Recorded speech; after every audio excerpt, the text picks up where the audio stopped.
வணக்கம். காளி அஷ்ட கர்ம மாந்திரீக பிரயோக முறை பாகம் 5. வித்வேடனம். வித்வேடனம் என்பது கேட்டீங்கன்னா, ஒருவருக்கு ஒருவர் கடும் பகையை மூட்டி அவர்களை நிலைகுலைய வைக்கிறது, பிரிக்க வைப்பது. அது மட்டுமில்லாமல் ஒருவர் முகத்தை ஒருவர் பாராமுக மாதிரி வைப்பதற்கு உண்டான கலையாகப்பட்டது வித்வேடனம். இந்த செயலாகப்பட்டது ஒருவருக்கு ஒருவர் கடும் பகை அல்லது வெறுப்பு அல்லது சண்டை அல்லது அவர்களுக்கு அவர்களே தன்னை தானே அழித்து கொள்ளும் அளவுக்கு செய்ய வேண்டிய வேலை தான். இதுக்கு மூலிகை மட்டும் இல்லை, மந்திர பிரயோகம் மட்டும் இல்லை, எந்திர பிரயோகமும் இருக்கு. இந்த எந்திரமாகப்பட்டது முக்கோணத்தில் வரும். இந்த எந்திரத்தை முக்கோணத்தை வடிவில் செய்துட்டு கொடுத்துருக்கிற மந்திரத்தை கரெக்டா நீங்க பிரயோகம் பண்ணீங்கன்னாக்கா, யாரை பிரிக்கணும், எதுக்காக பிரிக்கணும், எப்படி பிரிக்கணும்னு சில விதிமுறைகள் இருக்குது. யாரை பிரிக்கணும்னு கேட்டீங்கன்னாக்கா, ஒரு குடும்பத்தை நிலைகுலைய வைப்பதற்காக கடுமையான முயற்சி செய்து பாவங்களோ இல்லை அபாண்ட பழிகளோ ஒருத்தர் மேல் செலுத்தி அவர்கள் குடும்பத்தை தரநாசமாக்கின சில பெண்கள் ஆண்களை நிரந்தரமாக பிரித்து அவங்கள தலை தெறிக்க ஓட விடணும். ஒன்று. ரெண்டாவது கேட்டீங்கன்னாக்கா, இந்த ஊர்ல எப்ப பார்த்தாலும் பாருங்க, ஒரு திண்ணை ஒன்று கட்டி வச்சிருப்பாங்க. அந்த திண்ணையில வேலைக்கும் போக மாட்டாங்க, ஒன்றும் போக மாட்டாங்க. அப்படி வேலைக்கு போனாலும் அங்கிருந்து வந்த உடனே அதுக்கு தேவையான ஆல்கஹால், அதுக்கு தேவையான புகைப்பொருட்கள் எல்லாம் வாங்கிட்டு வச்சுட்டு அதை சாப்பிட்டுக்கிட்டே உக்காந்து குடிச்சுக்கிட்டே உக்காந்து ஊர்ல இருக்கிறவங்களுக்கு சண்டையை மூட்டி விட்டுக்கிட்டு இருப்பாங்க. ரெண்டாவது, அவங்கள பிரிச்சு அந்த இடத்த விட்டு விளைக்கலாம். அடுத்தது கேட்டீங்கன்னாக்கா, இந்த கேட்டீங்கன்னாக்கா இந்த ரவுடிசம் சொல்லுவாங்க பார்த்தீங்களா, ரவுடிசம் ஒரு பல வகையில் துன்புறுத்தக்கூடிய அளவில் ரோட்டில் உக்காடுறது, வீட்டுக்குள்ள உக்காந்து வீணான பழி, வீணான சண்டை, வீணான தகராறு, வீணான குழப்பங்களை விளைவிக்கக்கூடிய மனிதர்களை பல வகையிலும் துன்பப்படுத்துவதே இந்த வித்வேஷம். இது செய்து முடிக்கிறதுன்றது சாதாரண விஷயமே கிடையாது. இதுக்கு தேவை மிகப்பெரிய பொருட்கள் எல்லாம் தேவைப்படும். இந்த வித்வேடனம் என்பதை கெட்டவங்களை அழிக்கிறது, கெட்டவங்களை ஒழிக்கிறது, தர்மத்துக்கு மாறுபட்ட சில வேலைகளை செய்யறவங்களை இருக்கிற இடம் தெரியாம நாசம் செய்யறது. எத்தகையான சக்தி வாய்ந்த மனிதர்களாக இருந்தாலும் இந்த வித்வேஷனத்துக்கிட்ட எதுவுமே செய்ய முடியாது. இந்த வித்வேடனம் என்பதை ஆள் மாறா, அப்படி ஆள் தன்னுடைய உடலையும் தன்னுடைய உயிரையும் தன்னைத்தானே வருத்திக்கிற அளவுக்கு கஷ்டத்தை கொடுக்கறது இந்த வித்வேடனம். அது மட்டும் இல்லாம ரெண்டு பேர் சேர்றாங்க, ரெண்டு பேர் அதாவது கேட்டீங்கன்னாக்கா, கூடா நட்பு கொலை நாசம்னு சொல்றாங்க இல்லையா. அப்படி அப்பா அம்மாவுக்கு மதிக்காத, தாய் தந்தையரை மதிக்காத, சொல் பேச்சு கேட்காம, உறவுகள் சொல்லும் நல்வழியில் போகாம தீய வழியில் தன்னைத்தானே செலுத்திக்கிட்டு போறவங்களை இந்த வித்வேடனம் மூலியமாக நிரந்தரமாக பிரித்து ஒருவரை ஒருவர் முகத்தை கூட பார்த்து கொள்ள முடியாத அளவுக்கு அந்த வார்த்தையை சொல்லும் போது காது கொடுத்து கேட்காம அவங்களுக்கு ஒரு சலிப்புத்தன்மையும் வெறுப்பையும் உருவாக்கக்கூடிய மிகப்பெரிய கலையாகப்பட்டதே இந்த வித்வேடனம். இந்த வித்வேடனத்தை 8 வகையா பயன்படுத்தலாம். ஒன்று உண்ற உணவால பயன்படுத்தலாம். அடுத்தது சில விலங்குகளிடையே விந்தால அதை பயன்படுத்தலாம். விந்து, கொழுப்பு, அதுக்கப்புறம் கேட்டீங்கன்னாக்கா இந்த கோராசனம் அதுங்களை வச்சு பயன்படுத்தலாம். அடுத்தது பன்றி இறைச்சி, பன்றியினுடைய இது முள்ளம்பன்றியோட மலம். அடுத்தது கேட்டீங்கன்னாக்கா முள்ளம்பன்றியோட பிச்சு, அப்படி முள்ளம்பன்றியோட முள்ளு. இது எல்லாமே சேர்த்து இல்லை, அதுக்காக ஒரு பன்றியை வாங்கிடலாம். அதிலிருந்து ஏதாவது ஒன்று கிடைத்தா கூட போதுமானது. அதாவது முள்ளம்பன்றி எதுக்காக இதுக்கு யூஸ் பண்றாங்கன்றது நீங்க பயன்படுத்துகிறார்கள் என்று தெரிய சொல்லணும் இல்லையா. முள்ளம்பன்றி என்ன பண்ணு கேட்டாக்கா, அதுங்கிட்ட எந்த விதமான விலங்குகளும் கிட்ட போக முடியாது. அது சிங்கமா இருந்தாலும் கிட்ட போக முடியாது. ஏன்னு கேட்டீங்கன்னாக்கா, அது உடலில் இருக்கக்கூடிய அந்த முள்ளுகளை அது இது பண்ணும்போது அது குத்தி அவங்களுக்கு மிகப்பெரிய ஒரு பாதிப்பையும் காயங்களும் ஏற்படுத்தும். அதே மாதிரி தான் அந்த முள்ளம்பன்றியை வச்சு நம்ம பாவையை உருவு போட்டு அதுக்கு 2 பேருக்கு 2 பேருடைய போட்டோவை தலைகீழாக வைத்து, அதாவது கேட்டீங்கன்னாக்கா ஒருத்தர் பார்க்காத மாதிரி பாராமுகம் மாதிரி அந்த போட்டோவை வைத்து பேரை தகட்டில் எழுதி, அந்த தகட்டுல எல்லாம் நான் கொடுக்கக்கூடிய சக்கரத்தை எழுதணும். அந்த சக்கரத்தை நான் லாஸ்டா போறேன், பார்த்து தெரிஞ்சுக்கும் மந்திரத்தையும் சக்கரத்தையும். அதுக்கப்புறம் என்ன பண்ண கேட்டீங்கன்னா, அது செய்யணும். இது செய்யறதுக்கு கடுமையான வேலை செய்யக்கூடிய கேட்டீங்கன்னாக்கா செவ்வாய்க்கிழமை, அடுத்தது சனிக்கிழமை. செவ்வாய்க்கிழமையில சனிக்கிழமையில இதுக்கு ஓர கூட தேவையில்லை, அப்படியே செய்திடலாம். ஆனா இது செய்து மயானத்தில் மட்டும்தான் இதை பிரயோகப்படுத்தணும், வேற எங்கேயுமே பயன்படுத்தக்கூடாது. இதுவே மயானத்தில் மட்டும் நீங்க பயன்படுத்தணும். அந்த பயன்படுத்தும் போது வந்து கரெக்டா நீங்க எப்படி செய்யணும்னு கேட்டீங்கன்னாக்கா, ஒரு மனிதன் இன்னொரு மனிதனை நிரந்தரமாக பிரிப்பது, பகையை மூட்டுவது, ஒருவருக்கு ஒருவர் பாராமுகமாக இருப்பது, எப்பொழுது கேட்டாலும் அவங்க கதையை பேசாதப்பா எனக்கு பிடிக்காதுன்னு சொல்ற அளவுக்கு வெறுப்பை மூட்டுவது. ஆணாக மட்டும் இல்லை, இந்த பெண்ணாக இருந்துகிட்டு ஊரெல்லாம் சுத்திக்கிட்டு இருக்கோம். அதுங்க எப்படின்னு கேட்டீங்கன்னாக்கா, வேலைக்கு போவாது, எதுக்கும் போவாது, அந்த வீட்டுல என்ன கதை நடக்குது, இந்த வீட்டுல என்ன கதை நடக்குது, ஒரு நாளைக்கு ஒரு வீட்டோட கதை மட்டும் பேச காட்டி திங்கிற சாதம் வந்து ஜீரணிக்க முடியாது, செத்தே போயிடுவாங்க. அப்படி ஒரு குணம் படைத்த மனிதர்கள் வந்து சிலர் இருக்கிறாங்க. அது ஊருக்கு ஒண்ணுக்குது, ஊருக்கு ஒண்ணு இல்லை, நிறையவே இருக்குதுங்க. அப்படி இருக்குள்ள செய்யலாம். அதுக்கப்புறம் பாத்தீங்கன்னாக்கா, ஒரு சிலர் வந்து இந்த அவங்க குரலை கேட்டாவே என்னவா செய்ய போறாங்க, என்ன பண்ண போறாங்கன்ற ஒரு பதட்டமோ பயமோ வந்து ஒரு சிலருக்கு இருக்கும். அப்படி ஒரு கொடூர மனிதர்களாகவும் கொடூர பெண்களாகவும் ஆண்களாக இருக்கிறவங்கள இந்த வித்வேடனம் செய்து நிரந்தரமாக அவ்விடத்தை விட்டு விலக்கி வைக்கலாம். அவங்களே போயிடுற மாதிரி பண்ணிடலாம் தாராளமா. இதுக்கு தேவை வந்து நான் சொல்லிக்கிறேன், பன்றியோட இறைச்சி, முள்ளம்பன்றியோட மலம், முள்ளம்பன்றியோட முள்ளு, பன்றியோட ரத்தம் தேவைப்படும். இதை எடுத்துட்டு வந்து கொஞ்சமா செவ்வாய்க்கிழமை அன்னைக்கு எரிச்ச பிணத்தினுடைய சாம்பல், இந்த சாம்பலை சேர்த்துக்குங்க. பிணத்தை எரிச்ச சாம்பல்னு நான் கை வச்சோன்னா அந்த பணத்தினுடைய உயிர் வந்து உடனே பிடிச்சிக்கணும்னு நினைக்காதீங்க. உங்களுக்கு தான் வந்து உடல் கட்ட மந்திரம் எல்லாம் சொல்றேன் இல்லையா, உடல் கட்ட மந்திரம், அதுக்கப்புறம் ஏற்கனவே 100கணக்கான மந்திரத்துங்களை போட்டிருக்கோம். அந்த மந்திரத்துங்களை தெரிஞ்சு வச்சுங்க. இனிமேல் நீங்க போட்டுட்டு வர ஒரு மந்திரத்தை கேட்டுக்குங்க. ஒரு மாந்திரிகத்தை பயன்படுத்தணும்னு கேட்டீங்கன்னா, மாந்திரிகம் என்பது வந்து அதாவது கேட்டீங்கன்னாக்கா, மாந்திரிகம் என்பது சிவன் ருத்ர பூமியிலிருந்து உருவாக்கப்பட்டதே மாந்திரிகம். அந்த ருத்ர பூமியில் இருக்கக்கூடிய இருக்கஞ்செடி முதல் கொண்டு இருந்து, பிணத்தை எரித்த சாம்பல் முதல் கொண்டு இருந்து, பிணத்தை எரிக்கும் போது அங்க உடைச்ச பானை முதல் கொண்டு வேலை செய்யும். அதாவது பால் வைக்கிறாங்களா அந்த பானை, அப்புறம் பிண்டத்தை கொண்டு போயிட்டு சாதத்தை கொண்டு போய் உடைக்கிறாங்களா அந்த செட்டி, எல்லாமே வந்து மாந்திரிகத்துக்கு பயன்படுத்தி பாருங்க. 199 பேருக்கு பயம், அங்க போறது கிடையாது, செய்யறது கிடையாது. அதுக்கப்புறம் கேட்டீங்கன்னாக்கா ஏதாச்சும் ஒன்று பண்ணிக்கணும். அதுக்கப்புறம் கேட்டீங்கன்னாக்கா மாந்திரிகம் பள்ளிதில் மாந்திரிகம் செய்து பாருங்க. மாந்திரிகம் பள்ளிது எப்படி அதே மாதிரி கேட்டீங்கன்னாக்கா, அந்த மயான ருத்ர பூமியில் இருக்கக்கூடிய வேப்ப மரம், வேப்பஞ்செடி, எட்டி மரம், எட்டி செடி, எருக்க மரம், எருக்கஞ்செடி, எருக்கம் புத்து வர்றது, இது எல்லாமே மிகப்பெரிய வேலை செய்யறதுக்கு ஆரம்பிக்கும். நாங்க வந்து சிட்டியில் இருக்கிறவங்க எங்களால் வந்து இதெல்லாம் எடுத்துலாம் செய்ய முடியாதுன்னு கேட்டீங்கன்னா, கிராமத்தில் வந்து அதெல்லாம் வாங்கிட்டு போயிடணும், யாருன்னா ஒருத்தர்கிட்ட தெரிஞ்சவங்க கிட்ட. அதை வாங்கிட்டு போயிட்டு நீங்க பொறுமையா செய்தீங்கன்னாக்கா எதுவுமே மிஸ் ஆகாத நீங்க ஜெயிச்சுக்கலாம். ஒரு எதிரியை அதாவது அந்த எதிரியை வந்து அந்த அவ்விடத்தை விட்டு விரட்டி அடிப்பது சாதாரண விஷயமா? அவனே போகணுன்னாக்கா நீங்க போயிடுன்னு சொல்லி பாருங்களேன், உங்களை விரட்டி விட்டுருவான் அவன்.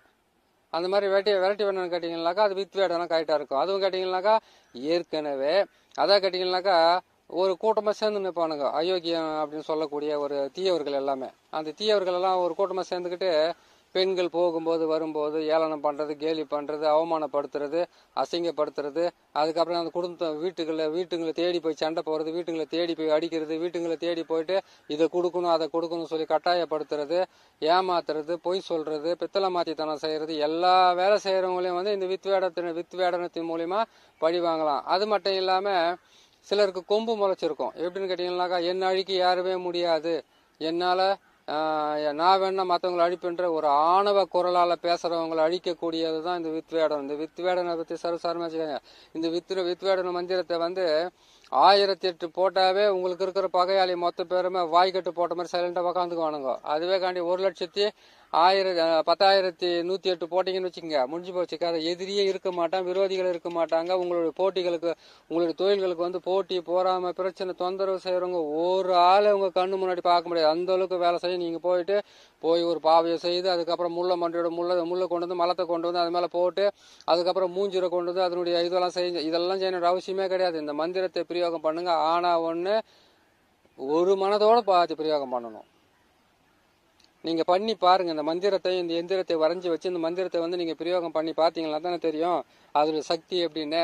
யாரோ ஒருத்தர் எந்த காலத்துல செய்ததெல்லாம் மனசுல வச்சுக்கிட்டு அவங்க இதை செஞ்சாங்க இவங்க இதை செஞ்சாங்கன்னு சொல்லிக்கிட்டு சுத்துறதெல்லாம் வந்து மாந்திரிகம் கிடையாது. செய்து பாருங்க எவ்வளவு பலனை கொடுக்குதுன்னு.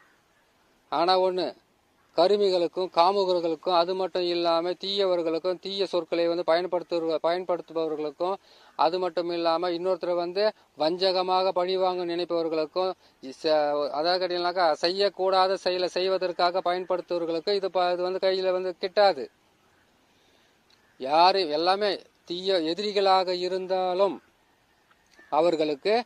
அவர்கள் வந்து உங்களோட வீட்டை தேடி வந்து உங்க பாதத்தில் வந்து எனக்கு இப்படி ஒரு குறை இருக்குது, அந்த குறையை தீர்த்து வைங்கன்னாக்கா அந்த நிமிடத்தில் மனமிறங்கி அவர்களுக்கு உதவியாக செய்ய வேண்டியதை மறைமுகமாக பிரயோகப்படுத்த வேண்டிய மாந்திரிக கலை. இந்த மாந்திரிக கலையை நீங்க கரெக்டா செய்யுங்க, உங்களுக்கு உண்டான நற்பலன்கள் கை மேல கிடைக்கும். புரியுதுங்களா? நான் போடுற அந்த சக்கரத்தை வந்து என்னைக்கு எழுதணும்னு கேட்டீங்கன்னாக்கா செவ்வாய்க்கிழமை தான் எழுதணும், இல்லை சனிக்கிழமை எழுதி வச்சுக்கலாம். அப்படிலாம் கேட்டீங்கன்னாக்கா அமாவாசைக்கு மறுநாள் வரக்கூடிய அந்த அரை மட்டும் சொல்லுவாங்க, அந்த நாளில் நீங்கள் அதை நீங்கள் எழுதி வச்சுக்குங்க. முதல்ல எழுதி வைங்க. இது உள்ளே இருக்கிற அச்சரம், இதில் எழுத்துக்கள் தெரியல, அச்சாரம் தெரியல, முயற்சி பண்ணி தேடுங்க. ஜூன் பண்ணி பார்த்தீங்கன்னா தெளிவாக தெரியும். அந்த அளவுக்கு வந்து உங்களுக்கு புரியாத மாதிரி நான் போடவே மாட்டேன். அதனால இதை பார்த்து நீங்கள் கரெக்டாக செய்து அதுலேருந்து வெற்றி பெறலாம். இந்த சக்கரத்தை நீங்கள் எழுதுறதுக்கு 4 வகையில் இதை பிரயோகப்படுத்தலாம். நீங்கள் ஒரே ஒரு வகையில் தான் பயன்படுத்தணும், இந்த வித்து வேடணும்னு கிடையாது. அதான் கேட்டிங்கன்னாக்கா விபூதியால் பயன்படுத்தலாம். அடுத்தது மயான சாம்பலால் பயன்படுத்தலாம்.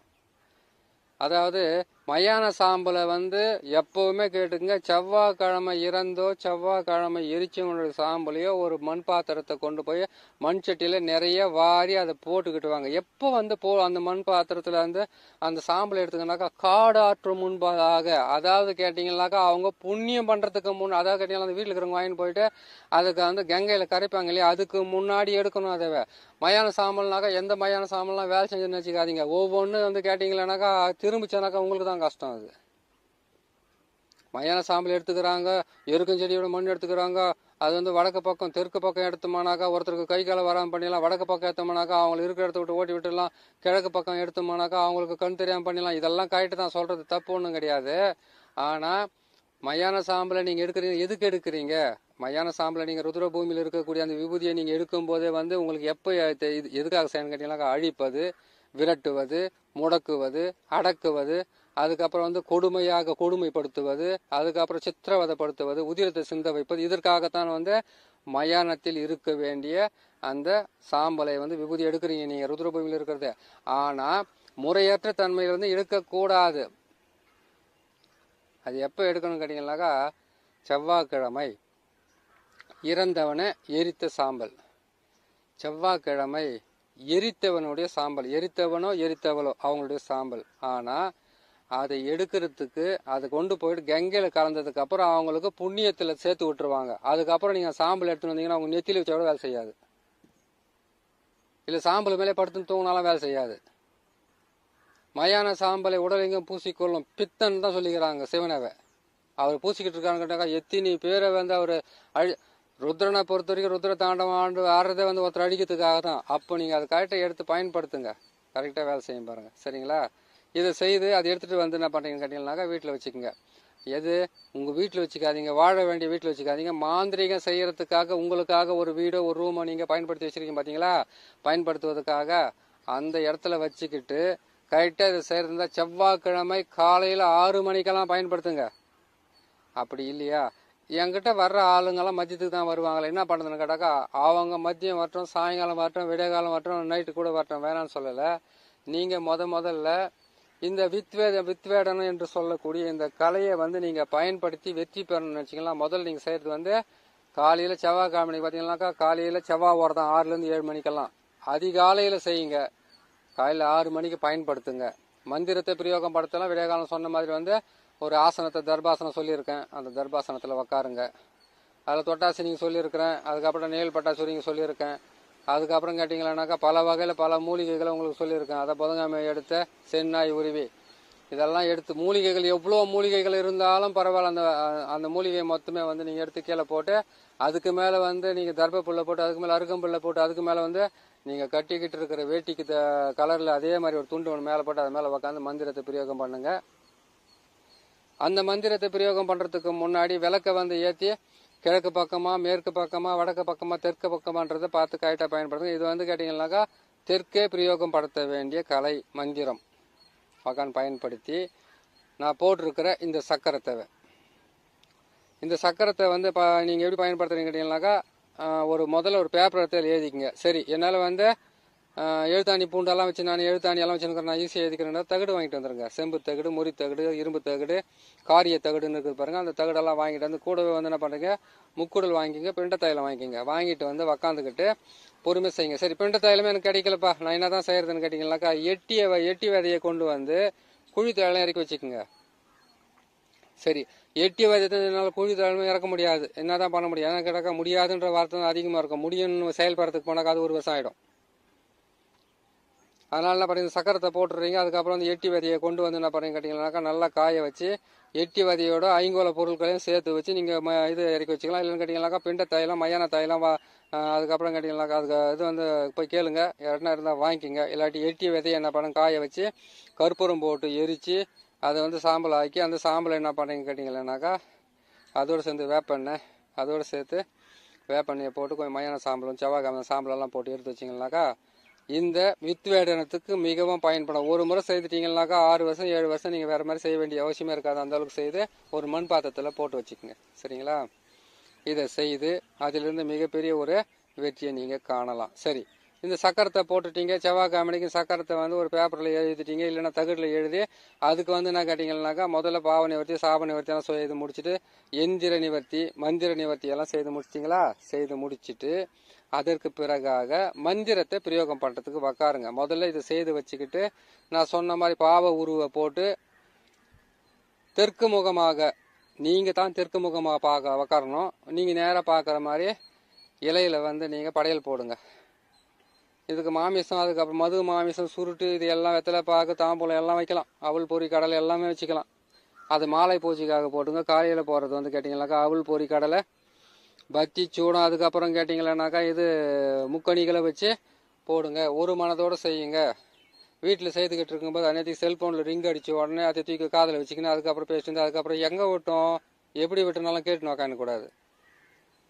இது செய்து முடிச்சதுக்கு செல்ஃபோனை ஆஃப் பண்ணி வைங்க. வீட்டில் தொந்தரவு இல்லாமல் இருக்கணும். மாந்திரிகன்றது வந்து சாதாரண விஷயமே கிடையாது. பல வகையில் வெற்றி பெற்றதான். செய்ய முடியாத தோல்வி அற்றவங்க நிறைய பேர் இருப்பாங்க. செய்து சாதிக்கணும்னு கேட்டிங்கனாக்கா, சாதித்தான் அப்படின்னு கேட்டிங்கனாக்கா எத்தனையோ சோதனைகளும் வேதனைகளும் கடந்து வந்ததுக்கு அப்புறம் சாதிச்சிருப்பாங்க. மந்திரத்தை பற்றி சொல்கிறேன். இந்த மந்திரத்தை போடுற பாருங்க. இந்த மந்திரத்தை வந்து 108 ஒரு நாளைக்குன்னு, காலை 108, மாலை 108, 1008 நீங்கள் பயன்படுத்தினாவே போதும். 1108 நீங்கள் பயன்படுத்தினா போதும், சித்தி ஆகிடும். இந்த மந்திரத்தை உட்காந்து வித்வேடனம் என்று சொல்லவொன்னா இவங்களை பிரிக்கணும்னா வித்வேடனம் போடணும்னு சொல்லிட்டு தகட்டில் வந்து இதை எதில் வந்து அந்த மையை வந்து தடவிட்டு அதுக்கப்புறம் அந்த மந்திரத்தை 108 உரு போட்டு தாயத்தில் போட்டு கொண்டு போயிட்டு அவங்க வீட்டில் வைக்க சொல்லுங்கள். ஆட்டோமேட்டிக்காக ஒருத்தர் அடிச்சுன்னு மான்னு பிரிஞ்சு ஓடுதுங்க பாருங்க. அந்த மாதிரி செய்து அதுலேருந்து நீங்கள் வெற்றி பெறலாம். செய்கிறதுக்கு வந்து செவ்வாய்க்கிழமை சொல்லியிருக்கேன், அமாவாசைக்கு மறுநாள் சொல்லியிருக்கேன். நீங்கள் கற்றுக்கிறதுக்கு இந்த நாளை பயன்படுத்துங்க. பிரிக்கிறதுக்கு வரதுன்னா செவ்வாய்க்கிழமை சனிக்கிழமை போட்டு பிரிச்சுக்குங்க. சரிங்களா? பிரிக்கிறது பல வகையில் தொந்தரவை கொடுக்குறதெல்லாம் கூட செய்யறது இந்த மாதிரி தான். இன்னொரு முக்கியமான விஷயம், உங்களுக்கு ஆகாத நாள்னு ஒரு நாள் இருக்கும். அந்த ஆகாத நாளில் வந்து மாந்திரிகத்தை வந்து பயன்படுத்தாதீங்க. அன்றைக்கி ஒரு நாளைக்கு வந்து நான் நீங்கள் செய்கிறதுல கூட சொல்லி விட்டுருங்க. எப்படின்னு கேட்டிங்கனாக்கா, வாரத்தின் 7 நாட்களுமே வந்து மிகவும் வலிமையானது, நல்லதுன்னு சொல்லக்கூடிய ஆட்கள் யாருமே கிடையாது. ஒரு நாள் அல்லது 2 நாள் வந்து எனக்கு ஆகாத கிழமை அது, அந்த நாளில் நான் வெளியில் போனேன்னாக்கா எனக்கு எந்த விதமான நன்மையும் கிடைக்கிறதில்ல. அந்த நேரத்தில் நான் ஒரு வேலை செய்யணுனாக்கா அந்த வேலை வந்து எனக்கு பலிதம் ஆகிறதில்ல. அந்த நாளில் வந்து நான் எந்த ஒரு முயற்சி எடுத்தாலும் முயற்சியெல்லாம் வீண் முயற்சி ஆகுதுன்னு சில விஷயங்கள் இருக்குது இல்லையா? அதெல்லாம் பார்த்து அந்த நாளை வந்து ஒதுக்கி வச்சுட்டு அதுக்கப்புறம் செய்யறதுக்கு ஆரம்பிங்க. உங்களுக்கு மிகவும் நன்மையாகவும் இருக்கும், நன்மையை பழக்கிதாகவும் இருக்கும். சரிங்களா? பாருங்கள், பார்த்து செய்யுங்க. மாந்திரிகத்தில் வந்து இந்த மந்திரங்கள் மிகவும் வலிமையான மந்திரங்கள். இந்த எந்திரன்றது இந்த எந்திரத்துக்குள்ளே போட்டிருக்கிற அச்சாரத்தை கரெக்டாக போடுங்க. முக்கோணத்தை போட்டு அது உள்ளே இருக்கிற எழுத்துக்களை போட்டு அதுக்கப்புறம் அவங்களுக்கு வரவங்களுக்கு எழுதி ஆட்டோமேட்டிக்காக போட்டு பிரித்து கொடுங்க. மயானத்தில் போட்டு பிரிக்கிறதும் இருக்குது, வீட்டில் வச்சு பிரிக்கிறதும் இருக்குது. வீட்டில் வைக்க முடியலன்னு கேட்டிங்கன்னா மயானத்தில் வந்து எட்டி செடி எருக்கஞ்செடியில் கொண்டு போய் விற்கிறத வச்சுட்டு கரெக்டாக முடிச்சிங்கனாக்க சரியாக போச்சு. முடிந்தால் இதுக்கு வந்து கோழி பலியாக கொடுக்கலாம். கோழி பலி கொடுக்க முடியலன்னு கேட்டால் எலுமிச்சி பழத்தை பலி கொடுங்க. கொஞ்சம் இல்லை எலுமிச்சி மழை கூட எங்களுக்கு கொஞ்சம் அது கொஞ்சம் பெருசாக என்ன கொடுங்கனாக்கா கல்யாண பூசணிக்காய் பலியை கொடுத்தீங்கன்னாக்கா உங்களுக்கு ஆக வேண்டிய எல்லா விஷயமும் வித்வேடனமும் நல்லபடியாக நடக்கும் என்று சொல்லி இன்னொரு நல்ல பதிவில் சந்திக்கிறேன். நன்றி, வணக்கம்.